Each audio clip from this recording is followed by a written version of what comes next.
Hey, good afternoon. I want to welcome you to Face to Face. On January 10th, 2012, at a press conference, the Bulletin of the Atomic Scientists shared that it is moving its famous doomsday clock that measures how close the world is to global catastrophe to 1 minute closer to midnight, which now stands at 5 minutes to midnight. The significance of the doomsday clock is a symbol that represents the likelihood of a human made global catastrophe. So, what will happen if the doomsday clock hits midnight? Essentially, it means the theoretical point of annihilation. The Apostle Peter already records, but the day of the Lord will come like a thief. On that day, the heavens will pass away with a loud noise, the elements will burn and be dissolved, and the earth and the works on it will be dissolved. 2 Peter 3:10. The scriptural announcement communicates several important factors. First, humanity is not in control of a doomsday.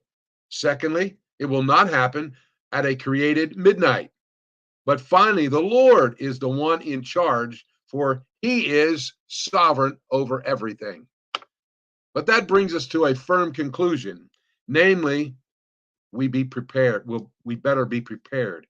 Since all things are to be dissolved in this way, it is clear what sort of people you should be in holy conduct and godliness as you wait for the day of God and hasten its coming. 2 Peter 3:11 and 12.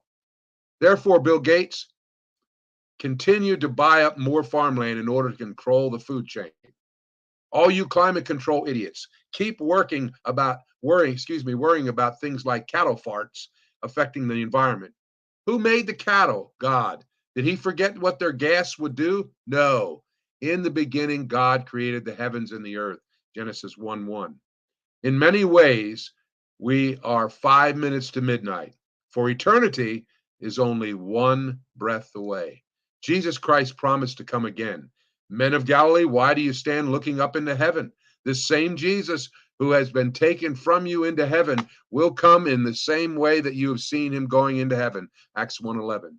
Instead of twiddling our thumbs or wringing our hands, even more, instead of worrying about temporal things, start getting more concerned about eternal things.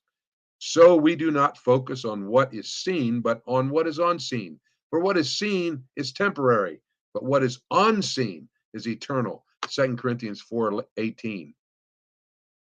At the supposed 5 minutes to midnight, stop getting so bent out of shape about a philosophical clock, rather than getting ready for the Lord Jesus Christ's sure return. And after that, what? The judgment, recorded clearly stated in Hebrews 9:27. And just as it's appointed for people to die once, and after this, judgment. Are you ready for that doomsday? When everyone will stand before a holy God and give an account of themselves, a time of eternal reality, one of either spending it with the Lord or in the lake of fire. Whether we see a war with China, whether we confront another Holocaust, whether we see the stock market collapsing, whether the climate gets out of complete control, those with only a global worldview need to quickly resort to a biblical worldview. Why? Because that's the only viewpoint which will last. All flesh is like grass, and all its glory like a flower of the grass. The grass withers and the flower falls, but the word of the Lord endures forever. 1 Peter 1:24 and 25.